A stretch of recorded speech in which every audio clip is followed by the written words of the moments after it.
Hi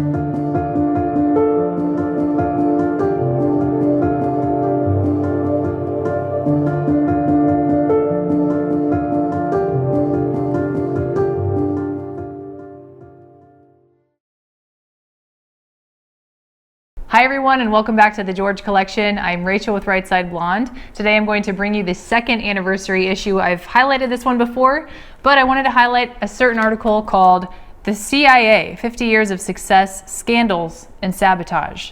I've actually read through this editor's letter before, written by John Kennedy in episode 7 of the George Collection, if you want to go back and watch that episode. In that episode, I highlight quite a few different articles and different pieces from this magazine, but I did not go through the 50 Years of the CIA article, which is why I want to bring it to you today. The article is called The CIA, 50 Years of Success, Scandals, and Sabotage.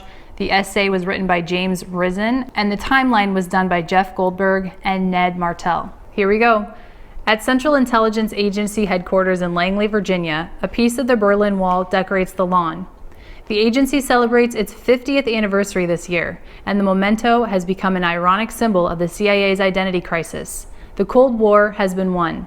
The Soviet communism has been consigned to the ideological dustbin. But now, spy scandals surface with frightening regularity, and there have been frequent changes in leadership at the agency's highest levels. The CIA was created to fight the Cold War, says Milton Bearden, former chief of the Soviet division of the agency's Directorate of Operations. So if the mission is the institution, what is left when the mission is over? It is a question that reverberates throughout the intelligence community.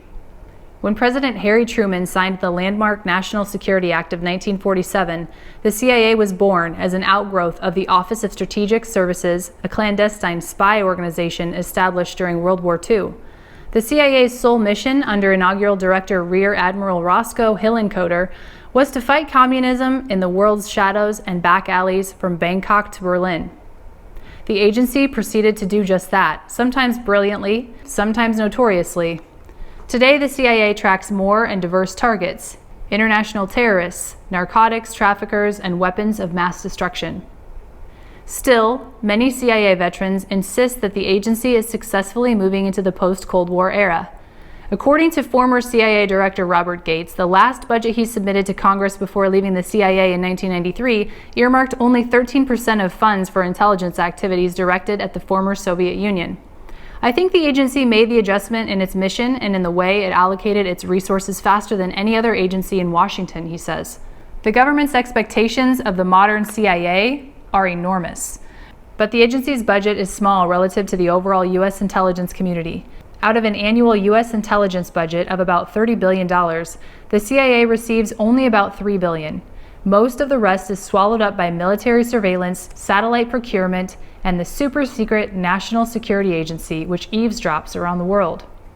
Despite its size, the CIA is at the hub of intelligence because of its unique role in collecting and analyzing the most sensitive foreign secrets. The organization has 4 arms, or directorates. The Intelligence Division provides the President with reports based on information received from spies, satellites, and listening devices. Science and Technology develops new satellites and other spy gizmos. Administration manages the day-to-day business, and the Directorate of Operations runs the CIA's spy service. The DO is both the most glamorous and controversial division of the agency. Its operations officers recruit overseas agents or assets who are willing to betray their country. The CIA trains its new officers in the cloak and dagger arts of espionage at a facility called The Farm, located at Camp Peary, a military base outside Williamsburg, Virginia. After spy school at The Farm and language training, newly minted spies are sent out to secret CIA stations around the world. The agency has begun to make some adjustments to meet its post-Cold War challenges, and many of these changes will affect operations officers. In recent years, the CIA has started to close stations in parts of Africa and other regions it deems non-critical. Sometimes such decisions lead to complications. In Somalia, for example, the CIA had closed its stations before U.S. troops were sent there in 1992. Officers were forced to go back into the country and reestablish links with old informants. The tradition of deploying CIA spies overseas in the guise of U.S. diplomats is also becoming rapidly outmoded. Instead, The agency is moving more officers out of foreign embassies and turning them into NOCs, non-official cover officers. NOCs operate in deep disguise, living abroad in unofficial capacities, international business executives, for example.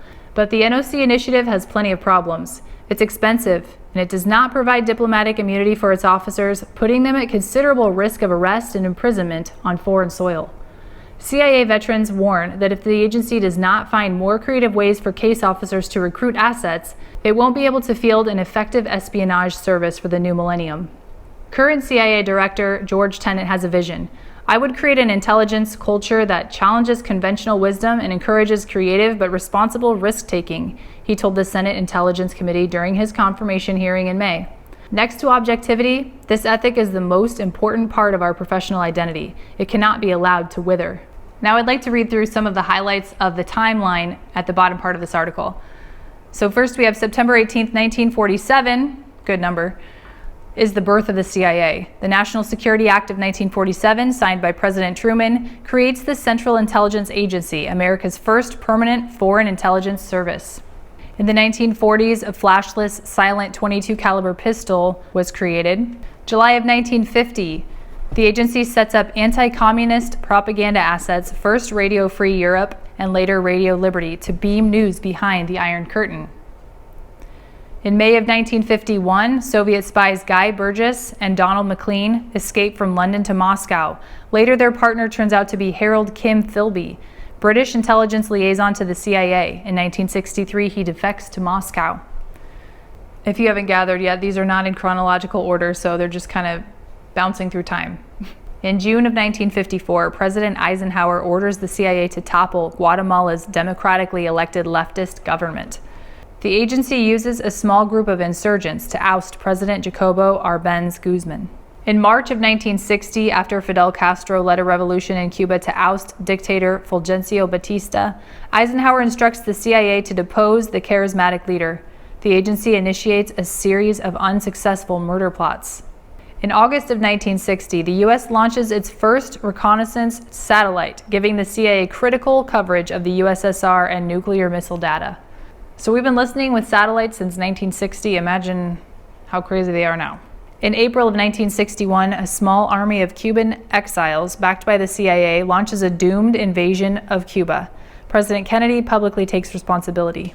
In July of 1961, President Kennedy orders the CIA to stave off communist insurgents fighting the American-backed government in Laos. This faraway secret war becomes a largely unnoticed prelude to the Vietnam War. Here's some gadgets the CIA has used in the past. Dead drop.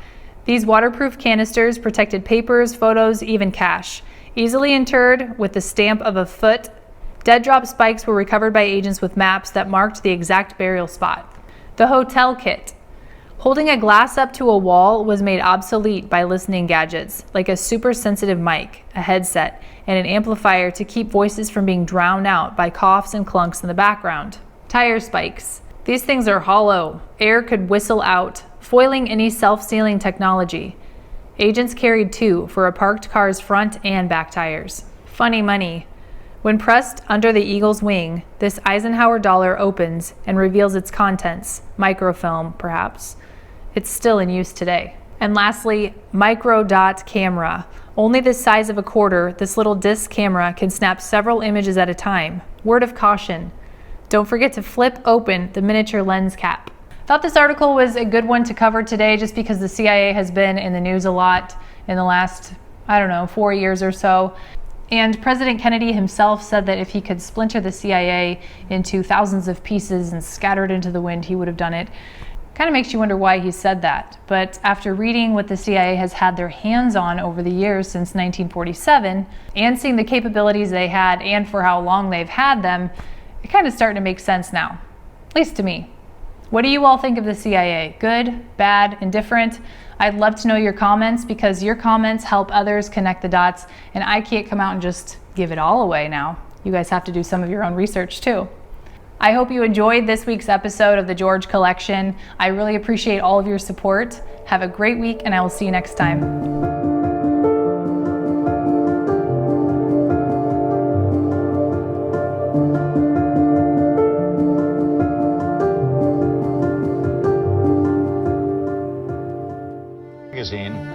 Sabotage, which is a hoot of a magazine. I thought you were a lawyer. I was. What happened? Well, we decided, I mean, actually taking a cue from folks like yourself and you around the 1992 election, that there was an opportunity here to change the definition of a political magazine. Certainly the way Americans were accessing information about politics and politicians was changing. Candidates were appearing on late-night talk shows, on talk radio, on sitcoms, and there was a kind of a leveling process, and while the rest of media clearly had caught up with that, we felt that political magazines per se hadn't. Your mother was a hell of an editor at Doubleday. That's what I hear. Would she have liked George? I think she would have.